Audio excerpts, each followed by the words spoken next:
Hello friends, welcome back to the channel. ఈ రోజు మనం రీసెంట్ గా రిలీజ్ అయిన మార్గన్ అనే ఒక తమిళ్ మూవీని ఎక్స్ప్లెయిన్ చేసుకుందాం. ఈ మూవీలో హీరోగా విజయ్ యాంటోనీ నటించారు. మూవీ అయితే చాలా ఇంట్రెస్టింగ్ గా ఉంటుంది. వీడియోని లాస్ట్ వరకు చూసేయండి. స్టోరీలోకి వెళ్లే ముందు మీలో ఎవరైనా ఫస్ట్ టైం ఈ ఛానల్ ని చూస్తున్నట్లయితే వీడియోని లైక్ చేసి ఛానల్ ని సబ్స్క్రైబ్ చేసుకోండి. మూవీ స్టార్టింగ్ లో మనకి వెన్నెల అనే ఒక అమ్మాయిని చూపిస్తారు. వెన్నెల తన స్కూటీలో ఎక్కడికో వెళ్తూ ఉంటుంది. అప్పుడే కొంతమంది పోలీసులు వెన్నెలని ఫాలో అవుతూ ఉంటారు. ఈ పోలీసుల్లో హీరో అయిన ధ్రువ్ కూడా ఉంటాడు. ధ్రువ్ తన టీమ్మేట్ అయిన శృతితో వెన్నెలని కరెక్ట్ గా ఫాలో అవ్వు, మనం వెన్నెలని ఫాలో అవుతున్నట్లే ఆ కిల్లర్ కూడా ఆమెని ఫాలో అవుతూ ఉంటాడు, వెన్నెల ప్రాణాలు మన చేతిలోనే ఉన్నాయి అని చెప్తాడు. ఇక్కడ సీన్ కట్ అయ్యి కొంచెం ఫ్లాష్ బ్యాక్ లోకి షిఫ్ట్ అవుతుంది. అక్కడ కార్తిక్ రమ్య అనే లవర్స్ ని చూపిస్తారు. కార్తిక్ రమ్యని ఆమె వీధి దగ్గర వదిలేసి వెళ్లిపోతాడు. దాంతో రమ్య వెళుతూ ఉంటే ఒక వ్యక్తి వచ్చి రమ్య మెడపైన ఒక ఇంజెక్షన్ వేసేస్తాడు. ఆ ఇంజెక్షన్ వేయగానే రమ్య శరీరం అంతా పూర్తిగా నల్లగా అయిపోయి ఆమె అక్కడే చనిపోతుంది. తెల్లవారగానే క్లీనింగ్ చేసే వాళ్ళు డస్ట్బిన్ లో ఈ అమ్మాయి శవాన్ని చూసేసి వెంటనే పోలీసులకి ఇన్ఫార్మ్ చేస్తారు. అప్పుడే అక్కడికి పోలీసులు, మీడియా వాళ్ళు, ఫారెన్సిక్ వాళ్ళు వచ్చి తమ పనులు చేయడం స్టార్ట్ చేస్తారు. ఇన్వెస్టిగేషన్ లో పోలీసులు అందరితో క్వశ్చన్స్ అడుగుతూ ఉంటారు. రమ్య బాయ్ ఫ్రెండ్ అయిన కార్తిక్ ని కూడా క్వశ్చన్స్ అడుగుతారు. కానీ వీళ్ళకి ఎలాంటి క్లూ దొరకదు. నెక్స్ట్ సీన్ లో మనకి ముంబైలో ఉంటున్న మూవీ హీరో ధ్రువ్ ని చూపిస్తారు. ధ్రువ్ శరీరంలోని సగభాగం అంతా నల్లగా అయిపోయి ఉంటుంది. అప్పుడే ధ్రువ్ కి వాట్సాప్ లో ఒక మెసేజ్ వస్తుంది. ఆ మెసేజ్ లో రమ్య ఫోటో వచ్చి ఉంటుంది. రమ్యని చూసిన ధ్రువ్ చాలా భయపడిపోతాడు. ధ్రువ్ ని చూస్తే ఫ్లాష్ బ్యాక్ లో ఇదే విధంగా తన ఫ్యామిలీలో ఎవరో చనిపోయినట్లు మనకి అర్థమవుతుంది. కొన్ని సంవత్సరాల తర్వాత సేమ్ ఇలాంటి కేసే మళ్ళీ ధ్రువ దగ్గరికి వచ్చుంటుంది. దాంతో ధ్రువ్ తన బట్టల్ని ప్యాక్ చేసుకుని చెన్నైకి బయలుదేరిపోతాడు. ధ్రువ ఒక స్పెషల్ ఇన్వెస్టిగేషన్ ఆఫీసర్ అయ్యి ఉంటాడు. చెన్నైకి వెళ్ళాక ధ్రువ కమిషనర్ ని కలిసిన తరువాత కమిషనర్ రమ్య కేసుని ధ్రువకి ఇచ్చేస్తాడు. ప్రస్తుతం వరకు ఈ కేసుని నటరాజ్ అనే ఒక పోలీస్ ఆఫీసర్ ఇన్వెస్టిగేషన్ చేస్తూ ఉంటాడు. ధ్రువ వచ్చేసిన తరువాత ఈ కేసుకి సంబంధించిన ఫైల్స్ అన్నిటినీ ధ్రువకి ఇచ్చేస్తారు. ఈ కేసుని ధ్రువ అన్అఫీషియల్ గా ఇన్వెస్టిగేషన్ చేస్తాడు. ఆ తరువాత ధ్రువ తన ఇంటికి వచ్చి ఈ కేసుకు సంబంధించిన ఫైల్స్ అన్ని చెక్ చేస్తూ ఉంటాడు. ఈ కేసులో ఇతనికి శృతి అనే ఒక పోలీస్ ఆఫీసర్ మరియు ఒక కానిస్టేబుల్ హెల్ప్ చేస్తూ ఉంటారు. మరుసటి రోజు వీళ్ళ ముగ్గురు రమ్య శవం దొరికిన ఆ డస్ట్బిన్ దగ్గరికి వెళ్తారు. అప్పుడే ధ్రువ ఆ ఏరియాలో ఎన్ని సీసీటీవీ కెమెరాలు ఉన్నాయి అని కనుక్కోమని చెప్తాడు. మరోవైపు రమ్య చనిపోయిన తరువాత ఆమె ఫేస్బుక్ అకౌంట్ లో ఆమె ఫోటోను పెట్టి మై వర్స్ట్ బర్త్డే ఎవర్ అని రాసి అప్లోడ్ చేస్తారు. దాంతో ఈ ఫోటో సోషల్ మీడియాలో చాలా వైరల్ అయిపోతుంది. దాంతో మీడియా వాళ్ళంతా రమ్య శవం దొరికిన డస్ట్బిన్ దగ్గరే వచ్చి కవర్ చేస్తూ ఉంటారు. ఆ తరువాత ధ్రువ రమ్య బాయ్ ఫ్రెండ్ అయిన కార్తిక్ వాళ్ళ ఇంటికి వెళ్తాడు. అతను ఒక ఫేమస్ ఫోటోగ్రాఫర్ అయ్యి ఉంటాడు. దాంతో వీళ్ళు కార్తిక్ తో రమ్య బర్త్డేకి సంబంధించిన ఫోటోలు అన్ని కావాలి అని అడుగుతారు. దాంతో కార్తిక్ బర్త్డే ఫోటోలన్నీ చూపిస్తూ తను బర్త్డేకి గిఫ్ట్ గా రమ్యకి ఒక చైన్ ఇచ్చాను అని చెప్తాడు. ఇది విన్న శృతి ధ్రువతో బాడీ మనకి దొరికినప్పుడు ఆమె శరీరం పైన ఎలాంటి చైన్ దొరకలేదు, అది మిస్ అయ్యి ఉంది అని చెప్తుంది. దాంతో ధ్రువ సిటీలోని అన్ని సీసీటీవీ ఫుటేజ్ ని చెక్ చేస్తూ ఉంటాడు. ఆ కిల్లర్ కి ఈ సిటీలో ఎక్కడెక్కడ సీసీటీవీ కెమెరాలు లేవో మొత్తం తెలిసి ఉంటుంది. ఆ వీధిలో ఉన్న ఒక్క సీసీటీవీని రమ్య దాటిన తరువాతే ఆ కిల్లర్ ఆమెని చంపేసి ఉంటాడు. కానీ రమ్య వెళ్లిన 20 నిమిషాల ముందే ఒక కారు అక్కడి నుంచి వెళ్లి ఉంటుంది. కానీ ఆ కార్ తిరిగి వచ్చుండదు. ఈ విషయాన్ని ముందే గమనించిన పోలీసు వాళ్ళు ఆ కార్ డీటెయిల్ ని కనుక్కుంటే ఆ కార్ డీటెయిల్స్ అన్ని ఫేక్ అయ్యి ఉంటాయి. ఆ కిల్లర్ చాలా ప్లాన్ గా ఇదంతా చేసి ఉంటాడు. అప్పుడే అదే రూట్ లో ఒక వ్యక్తి వెళ్లడం పోలీసులు చూసేస్తారు. ఆ వ్యక్తి రావడంతో ఒక గుడ్లగూబ అతని పైన అటాక్ చేసేసి వెళ్లిపోతుంది. ఇది గమనించిన ధ్రువ పోలీసులతో ఇతను ఒంటరిగా ఆ టైంలో అక్కడ ఏం చేస్తున్నాడు, అతని గురించి కనుక్కోండి అని చెప్తారు. ఆ తర్వాత వీళ్ళు ఆ వ్యక్తి వెళ్లిన రూట్ లోకి వెళ్లి ఆ వ్యక్తి గురించి తెలుసుకోవడానికి ట్రై చేస్తూ ఉంటారు. అప్పుడే ధ్రువకి ఒక బ్లాక్ కలర్ పాత మోడల్ అంబాసిడర్ కార్ కనిపిస్తుంది. ఆ కార్ వెనక ఒక హార్ట్ షేప్ లో డ్రాయింగ్ వేసి ఉంటారు. అది సేమ్ టు సేమ్ కార్తిక్ రమ్యకి ఇచ్చిన చైన్ లోని డాలర్ లాగా ఉంటుంది. అప్పుడే ధ్రువ ఈ కార్ లో ఉన్న ఫింగర్ ప్రింట్స్ అన్ని కనుక్కోమని చెప్పి ఫారెన్సిక్ కి చెప్తాడు. దాంతో ఫారెన్సిక్ వాళ్ళు వచ్చి కార్ మొత్తాన్ని చెక్ చేస్తూ ఉంటారు. అప్పుడే ధ్రువ కార్తిక్ కి ఫోన్ చేసి నువ్వు ఆ లాకెట్ ని ఎక్కడ కొన్నావు అని అడిగితే దానికి కార్తిక్ నా ఫ్రెండ్ ఆ లాకెట్ ని యుఎస్ నుంచి తెచ్చాడు, నేను దాన్నే రమ్యకి గిఫ్ట్ గా ఇచ్చాను అని అంటాడు. దానికి కార్తిక్ నువ్వు ఆ లాకెట్ డ్రాయింగ్ ని ఎక్కడైనా కారు మీద డ్రా చేసావా అని అంటే దానికి కార్తిక్ లేదు సార్, నేను రమ్యని వీధి దగ్గర డ్రాప్ చేసేసి వెళ్లిపోయాను అని అంటాడు. కారులో దొరికిన ఫింగర్ ప్రింట్స్ అన్ని చెక్ చేసిన తరువాత ఒక వ్యక్తి ఫింగర్ ప్రింట్ మ్యాచ్ అవుతున్నాయి. అతని పేరు అరివు అయ్యి ఉంటుంది. కొన్ని రోజుల ముందే అతని పైన ఒక డ్రగ్ కేసు కూడా ఉంటుంది. ఇంకొక విషయం ఏంటంటే ఈ అరివు మరియు చనిపోయిన రమ్య ఇద్దరు ఒకే ఏరియాలో ఉంటారు. మరోవైపు మనకి అరివుని చూపిస్తారు. అతను స్విమ్మింగ్ చేస్తూ ఉంటాడు. కొన్ని రోజుల్లోనే జరగబోతున్న స్విమ్మింగ్ కాంపిటీషన్ కి ఇతను ప్రాక్టీస్ చేస్తూ ఉంటాడు. దాంతో అతన్ని వెతుక్కుంటూ పోలీసులు అక్కడికి వచ్చేస్తారు. ఆ తర్వాత ఇతన్ని తీసుకుని జీప్ ఎక్కించబోతుంటే అతను పదే పదే సార్ మీరు బై మిస్టేక్ గా నన్ను తీసుకెళ్తున్నారు, నేను ఏ తప్పు చేయలేదు అని అంటాడు. కానీ పోలీసులు అతని మాట పట్టించుకోకుండా అతన్ని జైలుకి తీసుకుని వెళ్తారు. అతని దగ్గరున్న వస్తువులన్నీ తీసేసుకుని అతన్ని ఒంటరిగా ఒక రూమ్ లో లాక్ చేసేస్తారు. అప్పుడే ధ్రువ శృతితో ఇతన్ని 6 గంటల పాటు అబ్జర్వేషన్ చేయండి, ఎందుకంటే 6 గంటల వరకు ఒక వ్యక్తి ఒకే గదిలో ఉన్నాడంటే అతని నిజస్వరూపం బయట వచ్చేస్తుంది అని అంటాడు. దాంతో పోలీసులు అతన్ని గమనిస్తూ ఉంటారు. కానీ అరివు పదే పదే సార్ నేను ఏమీ చేయలేదు, బై మిస్టేక్గా మీరు నన్ను తీసుకుని వచ్చేశారు, నేను వెళ్ళాలి, నా చెల్లి నా కోసం వెయిట్ చేస్తూ ఉంటుంది అని అంటాడు. కొద్దిసేపటి తరువాత ఇతను తన జేబులో ఉన్న ఒక చూయింగం తీసుకుని అందులో నుంచి సగం తీసుకుని తింటూ ఉంటాడు. ఇది గమనించిన ధ్రువ కానిస్టేబుల్ ని తిట్టి అతను చూయింగం తినడం వల్ల తన మైండ్ డైవర్ట్ అయిపోతుంది అని అరుస్తాడు. మరోవైపు శృతి అరువి వాళ్ళ చెల్లి గురించి ఇన్ఫర్మేషన్ మొత్తం తెలుసుకుంటుంది. అరివు మరియు తన చెల్లి ఇంట్లో ఒంటరిగా ఉంటారని, వాళ్ళ తల్లిదండ్రులు కొన్ని సంవత్సరాల ముందే చనిపోయారని తెలుస్తుంది. చెల్లి కాలేజ్ లో చదువుతుందని తెలుస్తుంది. కొద్దిసేపటి తరువాత అరివు అదే రూమ్ లో ఒంటరిగా ఉండడం వల్ల చాలా పాత పోయమ్స్ చెప్పడం స్టార్ట్ చేస్తాడు. అప్పుడే పోలీసులు అరివుకి తినడానికి ఫుడ్ ఇస్తే అతను నాకు ఫుడ్ ఏమి వద్దు సార్, నా బ్యాగ్ లో ఒక టాబ్లెట్ ఉంది అది ఇవ్వండి అని అంటాడు. దాంతో ఆ టాబ్లెట్ ని తీసుకుని గూగుల్లో సెర్చ్ చేస్తే అది ఒక మెమొరీకి సంబంధించిన టాబ్లెట్ అని తెలుస్తుంది. కానీ లోపల ఉన్న అరివు పదే పదే సార్ నాకు ఆ టాబ్లెట్ ఇచ్చేయండి, నా తల పగిలిపోతుంది అని చెప్పి అరుస్తూ ఉంటాడు.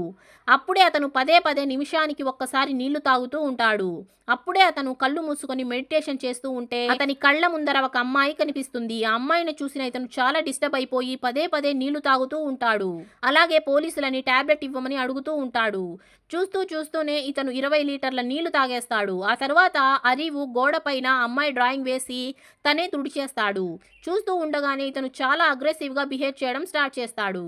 నన్ను ఇక్కడ నుంచి బయటికి తీయండి, నా మందు నాకు ఇచ్చేయండి అని అరుస్తూ ఉంటాడు. కొద్దిసేపటి తరువాత ధ్రువ మరియు పోలీసులు లోపలికి వచ్చి చూస్తే అతను నీళ్ల బకెట్లో తన తల పెట్టుకుని అలాగే పడుకొని ఉంటాడు. దాంతో పోలీసులు అతన్ని ఒక చైరు పైన కూర్చొని పెట్టి అతని టాబ్లెట్స్ అతనికి ఇచ్చేసి వెళ్లిపోతారు. పూర్తిగా 6 గంటలు గడిచిపోయిన తరువాత ధ్రువ అరివు దగ్గరికి వచ్చి నువ్వు ఇప్పటి వరకు ఎంత మందిని చంపావు అని అడుగుతాడు. దానికి అతను సార్ మీరు తప్పుడు మనిషిని పట్టుకున్నారు, నేనేం చెయ్యలేదు అని అంటాడు. దాంతో శృతి ఒక సీసీటీవీ ఫుటేజ్ చూపిస్తుంది. ఆ రోజు ఆ రూట్ లో వెళ్లిన వ్యక్తి ఎవరో కాదు, ఈ అరివునే అయ్యి ఉంటాడు. ఇది చూసిన అరివు అది నా జాగింగ్ టైం, నేను ప్రతిరోజు అదే రూట్ లో జాగింగ్ చేయడానికి వెళ్తాను అని అంటాడు. అప్పుడే శృతి తనతో నువ్వు రమ్య అనే అమ్మాయిని ఎందుకు చంపావు అని అడుగుతుంది. దానికి అరివు ఆ పేరుని నా ముందు తీయద్దండి మేడం, నా తల పగిలిపోతుంది అని అంటాడు. దాంతో వీళ్ళు అతనికి కారుపై గీసి ఉన్న డ్రాయింగ్ ని చూపించి ఇది నువ్వేనా డ్రా చేసింది అని అడిగితే దానికి అది నేను డ్రా చేయలేదు అని అంటాడు. దానికి పోలీసులు ఆ కారు పైన నీ ఫింగర్ ప్రింట్సే ఉన్నాయి అని అంటే దానికి అతను అదంతా నాకు తెలియదు, నా చెల్లి ఇంటి దగ్గర ఒంటరిగా ఉంది, నన్ను వదిలేయండి అని అంటాడు. దానికి పోలీసులు నువ్వు ఒక డ్రగ్ అడిక్టివ్ కదా, నీ మీద ఒక డ్రగ్ కేసు కూడా ఉంది, నువ్వు ఈ మందులు మింగుతున్నావే దీన్ని ఏ డాక్టర్ నీకు సజెస్ట్ చేశారు అని అడిగితే దానికి అతను నేను గూగుల్లో సెర్చ్ చేసి తెలుసుకున్నాను, కొన్ని పాత జ్ఞాపకాలు చాలా సతాయిస్తూ ఉంటాయి, అందుకనే నేను ఈ మందులు వాడుతున్నాను అని అంటాడు. దానికి పోలీస్ ఆఫీసర్ నీకు ఎలాంటి జ్ఞాపకాలు గుర్తొస్తాయి అని అడుగుతాడు. దానికి అరివు ధ్రువకి తన ప్రాబ్లం చెప్పడం స్టార్ట్ చేస్తాడు. తన చిన్నప్పటి నుంచి చూసిన ప్రతి ఒక్క వస్తువుని గుర్తుంచుకుంటాడు. ఫర్ ఎగ్జాంపుల్ తను ఇక్కడున్న పోలీసులు వాళ్ళందరి పేర్లు, వచ్చేటప్పుడు చూసిన షాపుల పేర్లు, అలాగే కార్ నంబర్లు, ప్రతి ఒక్క చిన్న డీటెయిలింగ్ ఇతను మర్చిపోకుండా గుర్తుపెట్టుకోనిమని చెప్తాడు. ఆ తరువాత ధ్రువ చనిపోయిన రమ్య గురించి ఇతన్ని అడగడం స్టార్ట్ చేస్తాడు. దానికి అరువి మీరు చెప్పే రమ్య ఎవరో నాకు తెలియదు, నాకు వేరే రమ్య తెలుసు అని అంటాడు. ఆ రమ్యని నేను చాలా ప్రేమించాను, ఆమె జ్ఞాపకాల వల్లే నేను ఇలా మెడిసిన్స్ వాడుతున్నాను అని చెప్పి ధ్రువకి తన ఫ్లాష్ బ్యాక్ స్టోరీ చెప్పడం స్టార్ట్ చేస్తాడు. అరివు కాలేజ్లో చదివేటప్పుడు అతని క్లాస్మేట్ అయిన రమ్య అనే అమ్మాయి ఇతనికి ప్రపోజ్ చేస్తుంది. దాంతో అరువి అమ్మాయి మాటలకి మీరు నాతో కామెడీ చేస్తున్నారు కదా అని అంటాడు. దానికి రమ్య లేదు, నువ్వు చాలా మంచివాడివి, స్విమ్మింగ్ లో ఫస్ట్ వస్తావు, నీ ఐక్యూ కూడా చాలా బాగుంది, నీ చెల్లిని కూడా నువ్వు చాలా బాగా చూసుకుంటావు అని చెప్పి పొగుడుతుంది. నేను మిమ్మల్ని ఎప్పటి నుంచో ప్రేమిస్తూ ఉన్నాను, ఈరోజు కాలేజ్కి లాస్ట్ డే కాబట్టి మీకు ప్రపోజ్ చేసేసాను అని అంటుంది. దాంతో అరువి తన మెమొరీ అంతా గుర్తు చేసుకుంటే రమ్య తనని ఫాలో అవ్వడం అంతా ఇతను గమనిస్తాడు. దాంతో వీళ్ళిద్దరి మధ్య లవ్ స్టార్ట్ అయిపోతుంది. వీళ్ళిద్దరూ ఎగ్జామ్లో మంచిగా పాస్ అయిపోతారు. రమ్య ఒక ప్రైవేట్ కంపెనీలో జాబ్ చేస్తూ ఉంటుంది. కానీ అరువి ఒక గవర్నమెంట్ జాబ్ కోసం ప్రిపరేషన్ చేస్తూ ఉంటాడు. ఎందుకంటే తన కొడుకు గవర్నమెంట్ జాబ్ చెయ్యాలన్నది అరువి వాళ్ళ అమ్మ కోరిక అయ్యి ఉంటుంది. అలాగే ఇతను స్విమ్మింగ్ ప్రాక్టీస్ కూడా చేస్తూ ఉంటాడు. ఒకరోజు అరీవు చెల్లికి అరీవు మరియు రమ్య గురించి తెలిసిపోతుంది. కానీ ఆమె తన అన్నని ఏమీ అనకుండా అతనికి ఫుల్గా సపోర్ట్ చేస్తుంది. మరోవైపు రమ్య తను యూఎస్కి వెళ్ళాలి అని చెప్పి తన డ్రీమ్ గురించి చెప్తుంది. ఒకరోజు రమ్య పనిచేసే కంపెనీ ఎండి ఆమెకి ప్రపోజ్ చేస్తాడు. అలాగే రమ్యతో నీకు యూఎస్ వెళ్ళే ఛాన్స్ వచ్చింది, మన ఇద్దరం యూఎస్కి వెళ్ళి అక్కడే సెటిల్ అయిపోదామని అంటాడు. దానికి రమ్య తన ఎండికి నో చెప్పేస్తుంది. ఎందుకంటే తను అరూవిని ప్రేమిస్తూ ఉంటుంది. ఆ తర్వాత ఈమె జరిగిందంతా అరూవికి చెప్తుంది. దాంతో అతను నువ్వు వెంటనే ఆ జాబ్ మానేసి వేరే కంపెనీలో జాబ్ చూసుకో అని అంటాడు. దానికి రమ్య అతని కోసం నేనెందుకు జాబ్ వదులుకోవాలి, ఒక పని చెయ్యి, నువ్వు యూఎస్ వీసాకి అప్లై చెయ్యి, మన ఇద్దరం యూఎస్కి వెళ్ళి సెటిల్ అయిపోదామని అంటుంది. నువ్వు కూడా మా కంపెనీలోనే వర్క్ చేసుకుందువు అని అంటుంది. దానికి అరూవి అదంతా కుదరదు, ఇక్కడ నా చెల్లి ఉంది, అలాగే గవర్నమెంట్ జాబ్ చేయాలన్నది నా కోరిక అని అంటాడు. దానికి రమ్య మీ చెల్లిని హాస్టల్లో వేసేయచ్చు కదా, ఏమీ నేను హాస్టల్లో ఉండి చదువుకోలేదా అని అంటుంది. ఈ విషయం మీద వీళ్ళిద్దరి మధ్య గొడవ స్టార్ట్ అయిపోతుంది. అలాగే రమ్య అరూవి చెల్లిని చాలా మాటలు అనేస్తుంది. దాంతో కోపం వచ్చిన ఇతను నువ్వు నా జీవితంలో నుంచి వెళ్ళిపో, నీకు యూఎస్ వెళ్ళాలని ఉంటే నువ్వు ఒంటరిగా వెళ్ళిపోవచ్చు అని అంటాడు. ఇలాగే 3 రోజులు గడిచిపోతాయి. 3 రోజుల నుంచి అరూవికి రమ్య అస్సలు ఫోన్ చేయదు. అలాగే ఇతను కూడా రమ్యకి ఫోన్ చేయడు, ఆమె నంబర్ని బ్లాక్ చేసేస్తాడు. కొన్ని రోజుల తరువాత అరూవి ఆమె ఆఫీస్కి వెళ్ళి అడిగితే ఆమె జాబ్ని రిజైన్ చేసేసిందని, ఫ్లాట్ని కూడా ఖాళీ చేసేసిందని తెలుస్తుంది. దాంతో ఇతను చాలా బాధగా ఇంటికి వెళ్తాడు. ఇలాగే 4 రోజులు గడిచిపోయిన తరువాత ఫేస్బుక్లో ఆమె ఒక పబ్బులో ఉంది అని తెలుస్తుంది. ఆ రోజు ఫిబ్రవరి 14th అయ్యి ఉంటుంది. దాంతో ఇతను ఆ పబ్బుకి వెళ్తే అక్కడ రమ్యకి ఆ కంపెనీ ఎండి ప్రపోజ్ చేస్తూ ఉంటాడు. వీళ్ళిద్దరి ఎంగేజ్మెంట్ జరుగుతూ ఉంటుంది. అరూవి రమ్యతో మాట్లాడాలని చూస్తే రమ్య నువ్వెవరో నాకు తెలియదు అని అనేస్తుంది. దాంతో ఎండి అతని చేతిలో ఉన్న గ్లాస్తో కొట్టడంతో అరూవి తలపైన గట్టిగా దెబ్బ తగలడం వల్ల అతనికి పదే పదే ఈ ఇన్సిడెంట్స్ గుర్తొస్తూ ఉంటాయి. రమ్య అరూవిని నువ్వు ఒక లూజర్వి అని అంటుంది. అప్పుడే అక్కడికి కొంతమంది పోలీసులు వచ్చి అక్కడ డ్రగ్స్ తీసుకున్న వాళ్ళని తీసుకొని వెళ్తూ ఉంటారు. దాంతో బై మిస్టేక్ గా అరూవిని కూడా డ్రగ్ కేసులో ఇరికించేసి ఉంటారు. కానీ డ్రగ్ తీసుకున్న వాళ్ళందరూ స్టూడెంట్స్ కావడంతో పోలీసులు ఎవ్వరి మీద కేసు పెట్టి ఉండరు. కేవలం డ్రగ్ డీలర్స్ని మాత్రమే పట్టుకొని ఉంటారు. ఈ స్టోరీ అంతా చెప్తూ అరూవి ఒక మూల కూర్చొని ఉంటాడు. దాంతో శృతి వెళ్ళి అతన్ని లేపితే అప్పటికే అతను స్పృహ కోల్పోయి ఉంటాడు. దాంతో వెంటనే పోలీసులు అతన్ని హాస్పిటల్కి తీసుకుని వెళ్తారు. డాక్టర్ అతన్ని చెక్ చేసి హై బీపీ వల్ల స్పృహ కోల్పోయాడు అని చెప్తాడు. దాంతో ధ్రువ డాక్టర్తో అతను వాడే మందుల గురించి చెప్తే డాక్టర్ అతనికి వేరే మందులు రాసిస్తాడు. ఆ తరువాత తన మెమరీ ప్రాబ్లం గురించి చెప్తే డాక్టర్ అరూవిని ఒక మిషన్లో వేసి అతన్ని క్వశ్చన్స్ అడగడం స్టార్ట్ చేస్తాడు. అప్పుడు ఈ డాక్టర్ అరూవితో నీ చిన్ననాటి విషయం ఏదైనా గుర్తుంటే అది చెప్పు అని అంటే దానికి అరూవి తన చిన్నతనంలో జరిగిన ఒక విషయాన్ని చెప్పడం స్టార్ట్ చేస్తాడు. అతనికి 1 సంవత్సరం ఉన్నప్పుడు తన తల్లిదండ్రులు అతన్ని ఒక ప్రత్యేకమైన గుడికి తీసుకుని వెళ్తారు. ఆ గుడిలో చాలా మంది భక్తులు ఉంటారు. అక్కడ ఒక పెద్ద బావి కూడా ఉంటుంది. ఆ బావి నీళ్ళల్లో చాలా పవర్ ఉందని అక్కడ వాళ్ళు నమ్మేవాళ్ళు. దాంతో అరూవి మొదటిసారి నడుచుకుంటూ ఆ నీళ్ళల్లోకి వెళ్ళిపోతాడు. ఇతని తల్లిదండ్రులు ఏవో కీర్తనలు వినడంలో బిజీగా ఉంటారు. దాంతో ఈ పిల్లాడు నీళ్ళల్లో పడిపోతాడు. అప్పుడే ఒక మాయా తాబేలు వచ్చి ఇతనిలోకి ఏదో శక్తిని వదులుతుంది. కానీ ఇదంతా అతనికి అంతగా గుర్తుండదు. ఎందుకంటే ఇతను నీళ్ళల్లో పడిన వెంటనే కొన్ని సెకండ్ల వరకు స్పృహ కోల్పోతాడు. ఈ పిల్లాడికి శక్తులు ఇచ్చేసిన తరువాత ఆ తాబేలు అతన్ని కాపాడి బయట వదిలేస్తుంది. ఇదంతా విన్న డాక్టర్ ఇతని జ్ఞాపక శక్తికి షాక్ అయిపోతాడు. అలాగే డాక్టర్ ధ్రువతో ఇది చాలా రేర్ కేస్ లాగా ఉంది అని అంటాడు. ఆ తరువాత వీళ్ళు అరూవి దగ్గరికి వెళ్తే అప్పటికే అతను అక్కడ ఆ లాకెట్ ని డ్రా చేస్తూ ఉంటాడు. దాంతో వీళ్ళు దీన్ని ఎలా డ్రా చేశావు అని అడిగితే దానికి అతను మీరే కదా నాకు ఈ డ్రాయింగ్ ని చూపించారు, అందుకే నేను టైం పాస్ గా ఈ డ్రాయింగ్ ని వేశాను అని అంటాడు. అలాగే నా చెల్లి నా కోసం వెయిట్ చేస్తూ ఉంటుంది, ప్లీజ్ నన్ను వదిలేయండి అని అంటాడు. అప్పుడే ధ్రువ మైండ్ లో ఒక మాట వస్తుంది. అప్పుడే ఇతను అరూవితో నేను కేవలం లాకెట్ అని అన్నాను, నువ్వు మాత్రం చైన్ డాలర్ అని అన్నావు, అంటే నీకు ఈ చైన్ గురించి తెలుసు కదా అని చెప్పి అతన్ని లాక్కొని వెళ్తాడు. దాంతో అతను సార్ ప్లీజ్ నన్ను వదిలేయండి, ఆ కారు పైన ఆ డాలర్ ని నేనే డ్రా చేశాను, గత 3-4 రోజుల నుంచి నాకు ఆ డాలర్ కనిపిస్తూనే ఉంది, అందుకే నేను ఎక్కడ పడితే అక్కడ దాన్ని డ్రా చేస్తున్నాను అని అంటాడు. అప్పుడే అరూవికి తన చెల్లి అయిన అఖిల పదే పదే ఫోన్ చేస్తూ ఉంటుంది. దాంతో శృతి ఫోన్ ఎత్తి స్పీకర్లో పెడుతుంది. చెల్లి అరూవితో ఎక్కడున్నావు అని అడిగితే దానికి అరూవి నేను వచ్చేకి లేట్ అయిపోతుంది, నువ్వు టెన్షన్ పడుకు అని అంటాడు. ఆ తరువాత అరూవి పోలీసులతో ప్లీజ్ నన్ను ఒక్కసారి స్విమ్మింగ్ అకాడమీకి తీసుకుని వెళ్ళండి, నేను అన్నీ గుర్తు చేసుకొని మీకు చెప్తాను అని అంటాడు. దాంతో ధ్రువ మరియు కొంతమంది పోలీసులు అరూవిని తీసుకొని స్విమ్మింగ్ అకాడమీకి వెళ్తారు. స్విమ్మింగ్ పూల్ ని చూసిన అరూవి వెంటనే నీళ్ల లోపలికి వెళ్లి అలాగే కూర్చొండిపోతాడు. ఎంతసేపైనా బయటకి రాడు. దాంతో పోలీసులు ఇతను ఏం చేస్తున్నాడో అని వీళ్ళకి అర్థం కాదు. అప్పుడే అక్కడికి ఒక వ్యక్తి వచ్చి వచ్చి తన అంగడి సీసీటీవీ ఫుటేజ్ ని ఇస్తాడు. యాక్చువల్లీ పోలీసులే ఇతన్ని సీసీటీవీ ఫుటేజ్ అడిగి ఉంటారు. దాంతో స్విమ్మింగ్ అకాడమీలోనే కంప్యూటర్ ఉండడంతో శృతి ఆ సీసీటీవీ ఫుటేజ్ ని చెక్ చేయడం స్టార్ట్ చేస్తుంది. ఆ సీసీటీవీ ఫుటేజ్ లో కూడా అంతా సేమ్ ఉంటుంది. ఫస్ట్ ఒక బ్లాక్ కలర్ కార్ వెళ్తుంది. దాని తర్వాత రమ్య అక్కడి నుంచి వెళ్తుంది. కొద్దిసేపటి తరువాత అరువి జాగింగ్ చేసుకుని వెళ్తాడు. కొద్దిసేపటి తరువాత అరువి నీళ్ల నుంచి బయటకి వచ్చి ధ్రువకి ఆ లాకెట్ గురించి చెప్పడం స్టార్ట్ చేస్తాడు. ఇక్కడ మనకి అరువికి ఒక స్పెషల్ పవర్ ఉందని, ఇతను నీళ్ళలోకి వెళ్ళిన ప్రతిసారి అతని సబ్ కాన్షియస్ మైండ్ ద్వారా అతను ఆస్ట్రల్ ట్రావెల్ చేయగలడు. అంటే శరీరం ఒక చోటే ఉంటుంది కానీ ఆత్మ వేరే చోటకి వెళ్ళి ట్రావెల్ చేసి రాగలదు. ఈ విధంగా అరువి ఆస్ట్రల్ ట్రావెల్ చేసి ఆ లాకెట్ గురించి కనుక్కొని దాని గురించి ధ్రువకి చెప్పడం స్టార్ట్ చేస్తాడు. తను జాగింగ్ చేసేటప్పుడు ఆ లాకెట్ ని చెట్లలో చూశానని, దాన్ని తను వాటర్ రిఫ్లెక్షన్ వల్ల చూశాను అని అంటాడు. దాంతో వీళ్ళు మళ్ళీ ఆ సీసీటీవీ ఫుటేజ్ ని చెక్ చేస్తే నిజంగానే ఆ లాకెట్ చెట్లలో ఇరుక్కుపోయి ఉంటుంది. అప్పుడే ఒక వ్యక్తి వచ్చి ఆ లాకెట్ ని తీసుకుని వెళ్లిపోతాడు. ఇది చూసిన ధ్రువ అరువిని వదిలేస్తాడు. దాంతో పోలీసులు మళ్ళీ అదే ఏరియాకి వెళ్లి అక్కడంతా వెతుకుతూ ఉంటారు. దాంతో ధ్రువకి అరువి నీళ్ళల్లో రిఫ్లెక్షన్ వల్ల ఆ లాకెట్ ని చూడలేదని, తను అబద్ధం చెప్తున్నాడని వీళ్ళకి అర్థమైపోతుంది. దాంతో ధ్రువ మరియు ఒక కానిస్టేబుల్ అరువి ఇంటికి వెళ్తారు. అక్కడ అఖిల వీళ్ళిద్దరికీ వెల్కమ్ చెప్పి తన అన్న గురించి చాలా విషయాలు చెప్తూ ఉంటుంది. అలాగే వాళ్ళ ఇంట్లో ఒక చిన్న తాబేలు కూడా ఉంటుంది. అరువి తన ఊరికి వెళ్ళి ఆ తాబేలుని తన ఇంటికి తీసుకుని వచ్చుంటాడు. అప్పుడే నిద్రలో నుంచి లేచిన అరువి పోలీసులను చూసి, సార్ నేను మీకు ముందే చెప్పేశాను కదా అని అంటే, దానికి ధ్రువ నువ్వు టెన్షన్ పడుకు, మేము నార్మల్ గానే వచ్చాము, మాకు నీ హెల్ప్ కావాలి అని అంటాడు. దానికి అరువి నేను మీకు ఎలాంటి హెల్ప్ చేయలేను, ప్లీజ్ నన్ను వదిలేయండి అని అంటాడు.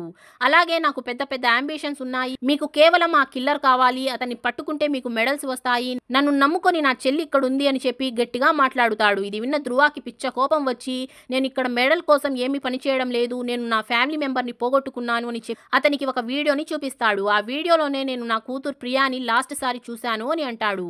ఆ వీడియోలో ప్రియాని కాలేజ్ సీనియర్స్ ర్యాగింగ్ చేస్తూ ఉంటారు. ఇదంతా ప్రియా ఫ్రెండ్ వీడియో కాల్ చేసి మరీ ధ్రువకి చూపిస్తూ ఉంటుంది.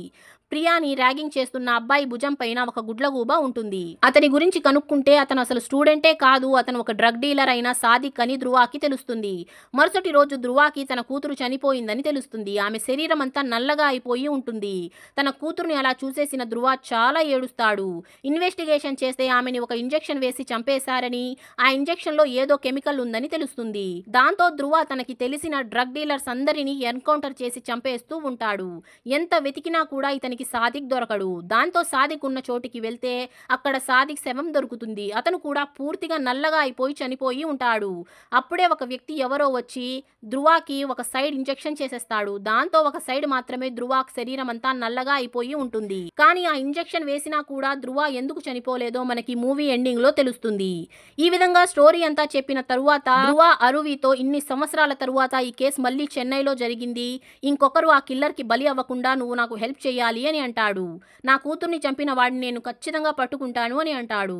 ఇది విన్న అరువి, సారీ సార్ నేను మీకు ఏ విధంగా హెల్ప్ చేయాలి అని అడిగితే దానికి ధ్రువ, మన దగ్గర ఉన్న ఏకైక క్లూ ఆ లాకెట్ మాత్రమే, నువ్వు ఇంకా ఆలోచించి చెప్తే మనకి ఈ కేసులో చాలా హెల్ప్ అవుతుంది అని అంటాడు. రేపు నేను పిలిచిన చోటుకి నువ్వు రా, మీ స్విమ్మింగ్ అకాడమీకి వద్దు అని అంటాడు.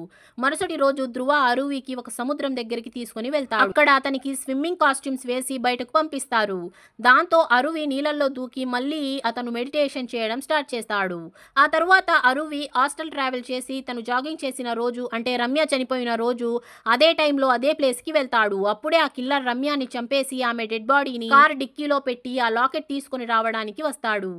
అంటే రమ్య చంపినప్పుడు ఆ చైన్ అక్కడ పడిపోయి ఉంటుంది. దాంతో ఇతను ఆ చైన్ ని తీసుకొని వెళ్ళి కార్ స్టార్ట్ చేసుకుని వెళ్ళి డస్ట్బిన్ దగ్గర రమ్యాని వేసేసి రమ్య ఫోన్తో ఫోటో తీసి తన వర్స్ట్ బర్త్డే అని చెప్పి ఫేస్బుక్ లో పోస్ట్ చేసేస్తాడు.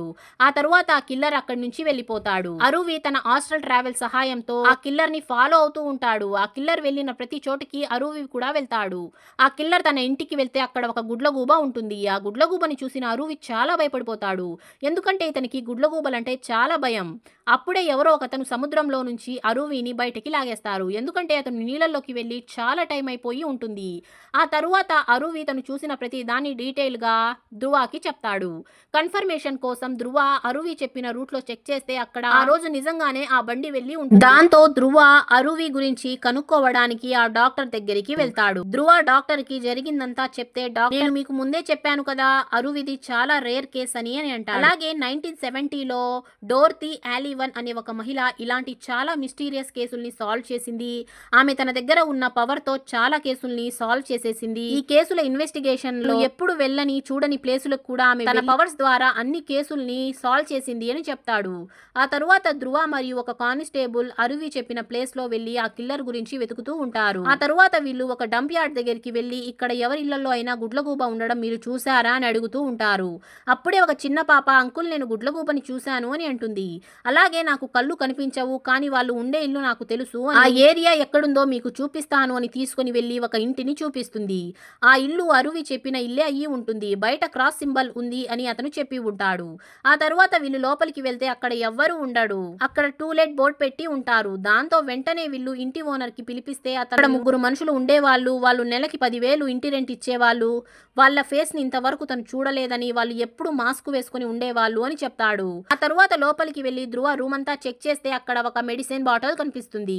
మరోవైపు అరువి తన స్విమ్మింగ్ ప్రాక్టీస్ పూర్తి చేసుకున్న తరువాత ఇంటికి వెళుతూ ఉంటే తన ర్యాక్ లో ఉన్న మొబైల్ మిస్సింగ్ అయిపోతుంది. దాంతో ఇతను అక్కడున్న ల్యాండ్ లైన్ తో తన మొబైల్ కి ఫోన్ చేస్తే అది స్విచ్ ఆఫ్ అని వస్తూ ఉంటుంది. ఆ తరువాత ఇతను ఇంటికి వెళ్తే తన ఇంటికి తాళం వేసి ఉంటుంది.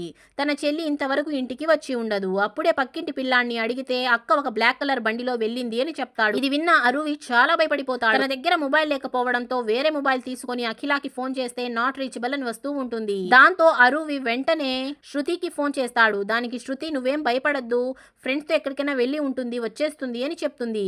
మరోవైపు అఖిల తన అన్నకి పదే పదే ఫోన్ చేస్తూ ఉంటుంది. కానీ అన్న ఫోన్ స్విచ్ ఆఫ్ లో ఉంటుంది. యాక్చువల్లీ ఈమె తన ఫ్రెండ్స్ తో డాన్స్ ప్రాక్టీస్ చేయడానికి హాస్టల్ కి వెళ్ళి ఉంటుంది. అక్కడ నెట్వర్క్ రాకపోవడంతో ఈమె ఫోన్ నాట్ రీచబుల్ అని వస్తూ ఉంటుంది. దాంతో ఈమె నెట్వర్క్ కోసం హాస్టల్ నుంచి కొంచెం బయటికి వెళ్తుంది. అప్పుడే ఒక వ్యక్తి వచ్చి అఖిలాకి ఇంజెక్షన్ వేసేయడంతో ఆమె నల్లగా అయి చనిపోతుంది. మరుసటి రోజు పోలీసులకి ఈ విషయం తెలిసి అందరూ అక్కడికి వెళ్లి శృతి అరువిని కూడా పిలుచుకొని వస్తుంది. ఎందుకంటే తన చెల్లి కూడా నిన్నటి నుంచి కనిపించకపోవడంతో అతన్ని కూడా పిలిపిస్తుంది. ఆ శవాన్ని చూసిన అరువి గట్టిగా ఏడుస్తూ ఇది నా చెల్లి అఖిల అని అంటాడు. కొద్దిసేపటి తర్వాత కాదు ఇది నా చెల్లి కాదు, నా చెల్లి హిల్స్ వేసుకోదు, కానీ బట్టలు మాత్రం నా చెల్లివే అని అంటాడు. అప్పుడే ఫేస్బుక్ లో ఒక పోస్ట్ వస్తుంది. ఆ పోస్ట్ ద్వారా చనిపోయింది శాలిని అని ఒక డాక్టర్ అని తెలుస్తుంది. దాంతో అరువి ఇంటికి వెళ్తే అక్కడ అఖిల ఉంటుంది. దాంతో తన చెల్లిని అతను గట్టిగా హక్ చేసుకుంటాడు. దాంతో అఖిల తను నిన్న తన కాలేజ్ ఫ్రెండ్స్ తో డాన్స్ ప్రాక్టీస్ చేయడానికి హాస్టల్ కి వెళ్ళింది అని చెప్తుంది. యాక్చువల్లీ అరువి నిన్న నైట్ తన ఇమాజినేషన్ లో ఆ కిల్లర్ తన చెల్లిని చంపేసినట్లు ఊహించుకొని ఉంటాడు. కానీ ఆ కిల్లర్ చంపింది శాలిని అనే అమ్మాయి అయ్యి ఉంటుంది. ఆమె ఒక డెర్మటాలజిస్ట్ అయ్యి ఉంటుంది. దాంతో ధ్రువ శాలిని క్లినిక్ కి వెళ్లి ఇన్వెస్టిగేషన్ చేయడం స్టార్ట్ చేస్తాడు. అదే రోజు రాత్రి అరువి నీళ్ళల్లోకి వెళ్లి ఆస్ట్రల్ ట్రావెల్ చేసి ఆ కిల్లర్ గురించి కనుక్కోవాలని అనుకుంటాడు. ఈసారి అరువి ఆ గుడ్లగూబకి అస్సలు భయపడకుండా ఆ కిల్లర్ ఉంటున్న రూమ్ లోకి వెళ్తాడు. అక్కడ 3 మాస్కులు వేసుకుని ఉన్న వ్యక్తులు ఉంటారు. వాళ్ళల్లో ఒకతని చేతిలో ఒక బుక్ ఉంటుంది. అందులో వాళ్ళు చంపిన అమ్మాయిల లిస్ట్ ఉంటుంది. అంటే ధ్రువ వాళ్ళ కూతురు ప్రియా మరియు రమ్య, శాలిని ఇలా అమ్మాయిల లిస్ట్ ఉంటుంది. అప్పుడే ఒకతను మ్యాగజైన్ లో వెన్నెల అనే అమ్మాయిని చూసి చాలా కోపడుతూ ఉంటాడు. అప్పుడే ఆ కిల్లర్ మాస్క్ తీయబోతూ ఉంటే అరువి నీళ్ళల్లో స్పృహ కోల్పోతాడు. ఎందుకంటే అతను నీళ్ళల్లోకి వెళ్లి చాలా సేపు అయిపోవడంతో అతను స్పృహ కోల్పోతాడు. దాంతో అక్కడున్న వాళ్ళు అతని ప్రాణాల్ని కాపాడి హాస్పిటల్లో జాయిన్ చేపిస్తారు. ఈ విషయం తెలిసిన ధ్రువ ఒక కానిస్టేబుల్ మరియు అఖిల హాస్పిటల్ కి వెళ్తారు. డాక్టర్ వీళ్లతో ఇప్పుడు పేషెంట్ స్పృహలో లేడు, 48 గంటల లోపల స్పృహలోకి రాకపోతే కోమాలోకి వెళ్లిపోతాడు అని అంటాడు. కానీ మరుసటి రోజే అరువి స్పృహలోకి వచ్చి తన స్విమ్మింగ్ కాంపిటీషన్ కి వెళ్తాడు. ఆ కాంపిటీషన్ లో ఇతనే విన్ అవుతాడు. ఆ తరువాత ఇతను ధ్రువ్ని కలిసి వెన్నెల డ్రాయింగ్ వేసి చూపిస్తాడు. ధ్రువ ఈ అమ్మాయి ఉన్న ఒక మ్యాగజైన్ ని కార్తిక్ ని కలవడానికి వెళ్ళినప్పుడు అతని క్యాబిన్ లో చూసి ఉంటాడు. ఆ తరువాత స్టోరీ ప్రెజెంట్ కి వస్తుంది. పోలీస్ వాళ్ళందరూ వెన్నెలని కనిపెట్టి ఆమెని ఫాలో అవుతూ ఉంటారు. శృతి ఈ వెన్నెల దగ్గరికి నిలబడి ఆమె దగ్గర ఉన్న హిడెన్ కెమెరాని వెన్నెల పైన అతికించేస్తుంది. వెన్నెల ఒక ప్రొడక్షన్ హౌస్ కి వెళ్ళుంటుంది. ఆమెని హీరోయిన్ గా పెట్టి సినిమా తీయాల్సి ఉంటుంది. కానీ సడన్ గా ఆమెని సినిమాలో నుంచి తీసేస్తారు. ఆ డైరెక్టర్ వెన్నెలతో ప్రొడ్యూసర్ తన కూతుర్నే హీరోయిన్ లాగా పెట్టి సినిమా తీయాలని అన్నాడు అని అంటారు. ఈ సినిమా కోసం వెన్నెల తన స్కిన్ టోన్ ని మార్చేసి ఉంటుంది. అంటే ఈ సినిమా కోసం ఈమె కొంచెం తెల్లగా అవ్వాల్సి ఉంటుంది. దాంతో ఈమె చాలా ట్రీట్మెంట్లు తీసుకుని కొంచెం తెల్లగా అయిపోయి ఉంటుంది. ఇదే విషయాన్ని ఆమె డైరెక్టర్ కి చెప్తే అతను క్లియర్ గా నో అని చెప్పేసి నీకెంత ఖర్చయిందో చెప్పు ఇచ్చేస్తామని అంటాడు. ఇదంతా బయట నుంచి ధృవ మరియు శృతి వింటూ ఉంటారు. శృతి వెన్నెలని ఫాలో అవుతూ ఉంటే ఉన్నట్టుండి వెన్నెల మిస్ అయిపోతుంది. దాంతో ధృవ వెంటనే అరువికి ఫోన్ చేసి వెన్నెల ఇంటి దగ్గరికి వెళ్ళు అని చెప్తాడు. దాంతో అరువి వెన్నెల ఇంటికి వెళ్తాడు. ఆ తరువాత ధృవ, కానిస్టేబుల్ మరియు శృతి వీళ్ళు ముగ్గురు కలిసి ఒక పార్టీకి వెళ్తారు. అక్కడ వెన్నెల ఉంది అని తెలిసి వీళ్ళు వెళ్తారు. అక్కడ కార్తిక్ కూడా ఉంటాడు. వెన్నెల అని ఆ ప్రొడ్యూసర్ కూతురే పిలిచి ఉంటుంది. కార్తిక్ హీరోయిన్ కి ఫోటో షూట్ చేస్తూ ఉంటాడు. ఆ తరువాత ధృవ కార్తిక్ దగ్గరికి వెళ్లి ఆ మ్యాగజైన్ ఫోటో గురించి అడుగుతాడు. దానికి కార్తిక్ తను ఫస్ట్ టైం వెన్నెల అని ఒక మెడికల్ స్టోర్ లో చూశానని, అప్పుడే అతను ఆమె ఫోటో తీశానని, కానీ ఆ ఫోటోలో ఆమె కళ్ళు మాత్రమే కనిపించాయి. ఆ ఫోటోని తను డైరెక్టర్ కి చూపిస్తే వాళ్ళు వెన్నెలకి మూవీ ఆఫర్ ఇచ్చారని చెప్తాడు. దాంతో వెన్నెల కార్తిక్ దగ్గరికి వెళ్లి అతనికి ప్రపోజ్ చేస్తుంది. కానీ కార్తిక్ రమ్యని ప్రేమిస్తూ ఉండడంతో తను నేను వర్క్ పరంగా నీకు హెల్ప్ చేశానంతే, అందుకే నీకు నేను ఫోటో తీశాను అని అంటాడు. ఆ లాకెట్ ఉన్న చైన్ ని వెన్నెల అనే కార్తిక్ ఒక ఫ్రెండ్ అనుకుని ఇచ్చి ఉంటుంది. మరోవైపు అరువి వెన్నెల ఇంటి బయట వెయిట్ చేస్తూ ఉంటాడు. అప్పుడే ఒక ఫుడ్ డెలివరీ బాయ్ వెళ్లి వెన్నెల ఇంట్లో ఫుడ్ డెలివరీ చేసేసి వెళ్తాడు. ఇది చూసిన అరువి షాక్ అయ్యి ఆ ఫ్లాట్ లో వెన్నెల కాకుండా ఇంకా ఎవరో ఉన్నారు అని తెలుసుకొని వెన్నెల గురించి కనుక్కుందామని తలుపు కొడితే తలుపు ఓపెన్ లోనే ఉంటుంది. దాంతో అరువి లోపలికి వెళ్ళగానే ఇద్దరు వ్యక్తులు అతనికి ఇంజెక్షన్ వేసి స్పృహ కోల్పోయేలాగా చేసేస్తారు. ఆ తరువాత అరువిని ఒక డ్రమ్ములో వేసి దాన్ని నిండుగా నీళ్లు నింపి క్లోజ్ చేసేస్తారు. మరోవైపు కార్తిక్ ధృవతో డైరెక్టర్ వెన్నెలని డాక్టర్ శాలిని వాళ్ళ క్లినిక్ కి తీసుకుని వెళ్లి ఆమె స్కిన్ టోన్ ని క్లియర్ చేపించారు. అంటే వెన్నెల కొంచెం డార్క్ గా ఉండడం వల్ల ఆమె స్కిన్ ని ఇంకా కొంచెం తెల్లగా మార్పించేశారు అని చెప్తాడు. ఆ తరువాత శాలిని వాళ్ళ క్లినిక్ వాళ్ళు వెన్నెల పర్మిషన్ లేకుండా ఆమె స్కిన్ ముందు ఎలా ఉనింది, ఆ ట్రీట్మెంట్ తర్వాత ఎలా అయిపోయింది అని చెప్పి ఒక యాడ్ ని షూట్ చేసేస్తారు.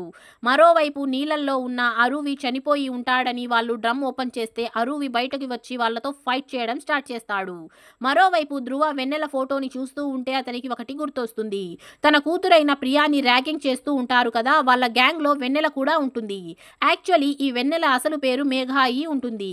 అలాగే ధృవకి తను డ్రగ్ డీలర్ ని షూట్ చేసి చంపుతూ ఉన్నప్పుడు తనని ఇంజెక్షన్ వేసినప్పుడు ఆ వ్యక్తితో పాటు వెన్నెల కూడా ఉంది. అప్పుడే వెన్నెల ఇతనికి యాంటీడాట్ వేసేయడంతో ధృవ చనిపోయి ఉండడు. ఇదంతా గుర్తొచ్చిన తరువాత ధృవకి మొత్తం అర్థమయ్యి అసలైన కిల్లర్ వెన్నెలానే అని ఇతనికి అర్థమైపోతుంది. వెన్నెల ప్రొడ్యూసర్ కూతుర్ని ఇంజెక్షన్ వేసి చంపాలని చూస్తే అప్పుడే అక్కడికి ధృవ వెళ్లి వెన్నెలని షూట్ చేసి చంపేస్తాడు. యాక్చువల్లీ వెన్నెల లోపల చాలా కోపం దాచి ఉంటుంది. ప్రియా టైంలో వెన్నెల బాయ్ ఫ్రెండ్ ప్రియాని అందరి ముందర పొగిడి వెన్నెలని చాలా తక్కువ చేసి మాట్లాడుతాడు. దాంతో కోపం వచ్చిన వెన్నెల ఒక ఫార్ములాని రెడీ చేస్తుంది. ఈ ప్రపంచంలో తెల్లగా ఉన్న వాళ్ళందరినీ పొగుడు, నల్లగా ఉన్న వాళ్ళు మనుషులు కాదా అని ఈమె మనసులో కోపం పెంచుకుంటూ ఉంటుంది. దాంతో ఈమె ఒక రకమైన ఫార్ములా రెడీ చేసి ప్రియాని చంపేసి ఉంటుంది. ఆ తరువాత తన బాయ్ ఫ్రెండ్ అయిన సాదిక్ ని కూడా అదే ఇంజెక్షన్ వేసి చంపేసి ఉంటుంది. ఆ తరువాత కార్తిక్ తన ప్రపోజ్ ని రిజెక్ట్ చేశాడని కార్తిక్ గర్ల్ ఫ్రెండ్ అయిన రమ్యాని కూడా వెన్నెల చంపేసి ఉంటుంది. డాక్టర్ శాలిని తన ఫేస్ యూస్ చేసుకుని యాడ్ రెడీ చేసేసింది. అందుకనే ఆ డాక్టర్ ని కూడా చంపేస్తుంది. ఆ తరువాత ఈ పార్టీకి వచ్చి ప్రొడ్యూసర్ కూతుర్ని కూడా చంపాలని చూస్తుంది. అప్పుడే ధృవ వెళ్లి వెన్నెలని షూట్ చేసి చంపేసి ఉంటాడు. ఇదంతా కలర్ ని చూసి వెక్కిరించడం వల్లనే జరుగుతుంది. ఈ విధంగా ఈ మూవీ ఎండ్ అయిపోతుంది. వీడియో నచ్చితే ఒక లైక్ చేసి మన ఛానల్ ని సబ్స్క్రైబ్ చేసుకోండి. నెక్స్ట్ మీకు ఏ మూవీ ఎక్స్ప్లెనేషన్ కావాలో కామెంట్ సెక్షన్ లో కామెంట్ చేయండి. నెక్స్ట్ ఇంకో మూవీ ఎక్స్ప్లెనేషన్ తో మీ ముందుంటాను. అంతవరకు టేక్ కేర్, బాయ్.